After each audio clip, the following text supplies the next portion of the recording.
Okay, so let's move on to what you guys had to say about Nagel.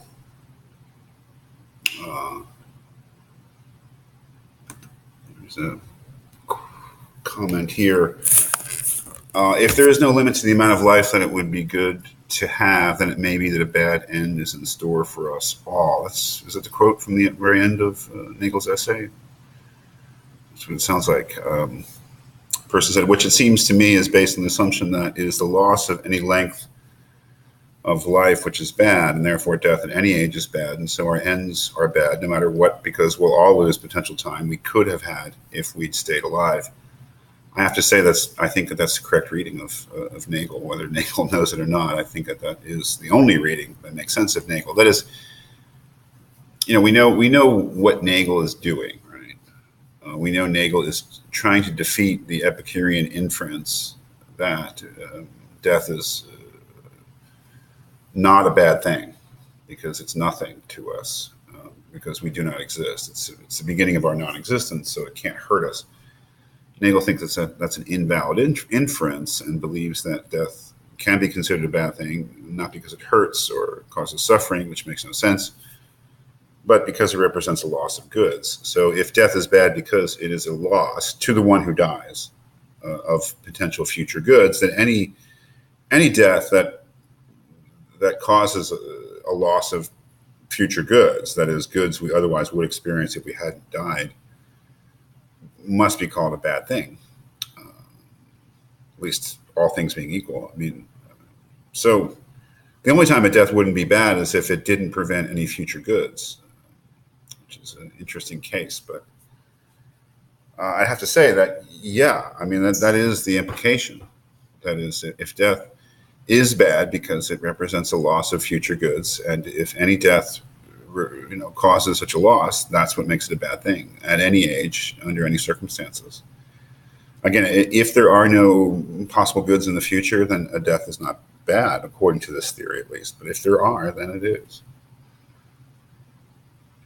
This person said, I believe that Nagel had many of the same points as Epicurus when it comes to the facts that death is an end to existence. So that's true. Nagel adopts, at least for the purposes of the essay, the basic Epicurean theory that death is nothingness, that death is the limit of life, and that we become nothing at death. However, I feel that when Epicurus argues that death isn't actually bad, Nagel doesn't totally agree with him. He doesn't agree with him at all. You put that stronger. He doesn't agree with him at all.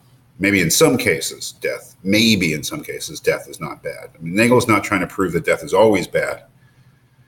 Nagel is trying to prove that at least sometimes it makes perfect sense to say a death is bad. At least some deaths are bad. And the notion that the way that he does this is through regarding death as a loss or representing a loss of goods is the way he does it. So that is true. That Nagel has a very specific difference with Epicurus, and that's the inference that death cannot be thought of as a bad thing ever for anyone. Nagel that's the whole point of the essay, is that he wants to try to refute that, but he doesn't try to refute the basic Epicurean idea that death is the privation of all awareness, consciousness, and represents nothingness. He's not taking that on, but he is taking him on that other point. The section in death that made the most sense to me was when Nagel compared death to an adult that suffered a brain injury. In simpler terms, Nagel explained that the person that dies or suffers a brain injury is not aware of their loss. It's good to see that that's the point of that example, is that, like the dead, the man who has suffered the brain injury is not aware of the loss that he's incurred. However, loved ones are aware of it. Now, I know he might have mentioned that, but that's kind of not what you want to be focusing on, because then you may be tempted to say that person's injury, that his loss is bad because other people are aware of it. But that's not what he wants to prove. He wants to prove that it's a bad thing for him, even though he's not aware of it. Just like the dead, he doesn't want to establish that death is bad because people feel bad when other people die. He wants to establish that death is bad for the one who dies.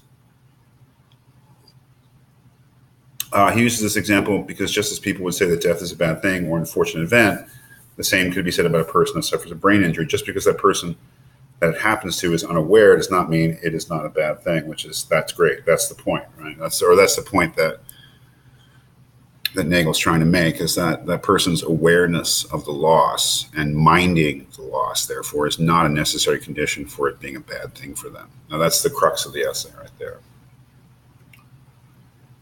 Right, just because the person is unaware doesn't mean that it's not a bad thing. Again, nothing could be more important to keep in mind when reading Nagel than that this is really basically what he wants to prove. I think that it does make perfect sense of the idea that even though he suffered and does not remember being hurt or going back to the psychological development of an infant, something still terrible has occurred.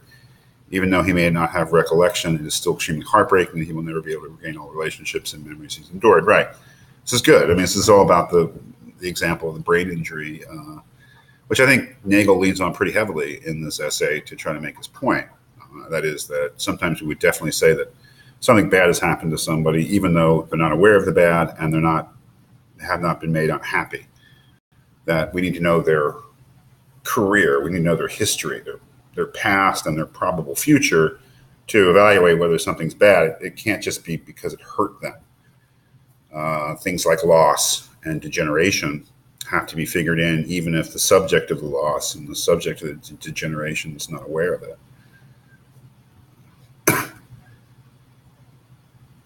We do not know how long life can really go on for, so we all may be missing out on the goods no matter when we die. This returns to the idea brought up by an earlier quote, the very end of Nagel's essay, which I think is an implication of Nagel's theory of death, or Nagel's theory of the badness of death, which is really what the essay is, a theory of the badness of death.